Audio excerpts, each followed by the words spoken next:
നമസ്കാരം, സമഗ്രയിലേക്ക് സ്വാഗതം.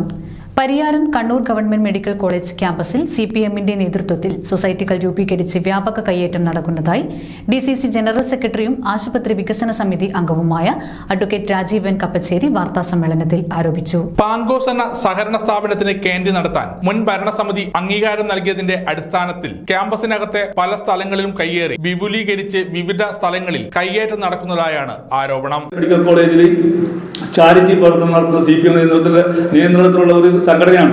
അവര് മെഡിസിൻ ഒപിയുടെ മുമ്പിലാണ് രോഗികൾക്ക് ഇരിക്കേണ്ടത്. പ്രയാസപ്പെട്ട് രോഗികൾക്ക് ഇരിക്കാൻ പോലും സ്ഥലമില്ലാത്ത വിശാലമായ സ്ഥലത്താണ് അവർ ഓഫീസ് ഉപയോഗിക്കുന്നത്. അതുപോലെ പീഡിയാട്രിക് ഒപിയുടെ മുമ്പിലാണ് സോപ്പ്, ചീപ്പ്, കണ്ണാടി, ഫോട്ടോസ്റ്റാറ്റ് മുതൽ സകല വിൽപ്പനയിലെ സ്റ്റേഷനറി കട പീഡിയാട്രിക് ഒപി പാങ്കോസിന്റെ പേര് നടത്തുന്നത്. അവിടെ ചെറിയ കുട്ടികൾ പീഡിയാട്രിക് ഒപിക്കകത്ത് ചികിത്സയ്ക്ക് വരുന്ന കുട്ടികളായാലും രോഗികൾക്കായാലും ബൈസ്റ്റാൻഡേഴ്സ് ഇരിക്കാൻ പോലും സൗകര്യമില്ല, ബുദ്ധിമുട്ടും. അവിടെയും ഇതൊക്കെയാണ് ഈ നിയന്ത്രണത്തിലായി.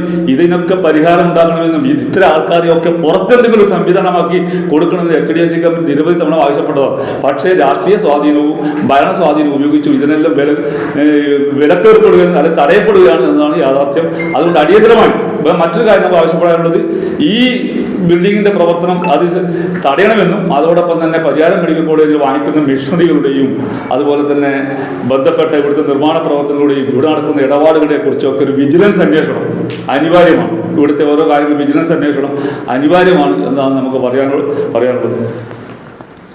മെഡിക്കൽ കോളേജിനും ആശുപത്രിക്കുള്ളിലും മോർച്ചറിക്ക് സമീപവും ഹോസ്പിറ്റലിൽ നിന്ന് അക്കാദമിയിലേക്ക് പോകുന്ന വഴിയിലും നഴ്സിംഗ് കോളേജ് പരിസരത്തും ഹൃദയാലയത്തിലും അതോടൊപ്പം മൂന്നാം നിലയിലും ഉൾപ്പെടെ നിരവധി കയ്യേറ്റങ്ങൾ ഉണ്ടായിട്ടുണ്ടെന്ന് രാജീവൻ കപ്പച്ചേരി ആരോപിച്ചു. അതോടൊപ്പം പബ്ലിക് സ്കൂളിന് പുറകിലുള്ള ക്യാമ്പ് ഓഫീസിന് മുന്നിലുള്ള പഴയ ഹോസ്പിറ്റൽ ബ്ലോക്ക് കൂടി മൊത്തമായി HDSന്റെയോ അതിന്റെ ചെയർമാനായ കളക്ടറുടെയോ മെഡിക്കൽ കോളേജ് പ്രിൻസിപ്പാളിന്റെയോ അനുമതി ഇല്ലാതെയും സർക്കാർ ഏറ്റെടുക്കപ്പെട്ട സ്ഥാപനമെന്ന നിലക്ക് സർക്കാരിന്റെയോ ആരോഗ്യ വകുപ്പിന്റെയോ അംഗീകാരമോ രേഖയോ ഇല്ലാതെയും ചട്ടം പാലിക്കാതെയുമാണ് നിർമ്മാണങ്ങൾ നടക്കുന്നതെന്നും അദ്ദേഹം ആരോപിച്ചു. സമഗ്ര ന്യൂസ്, കണ്ണൂർ.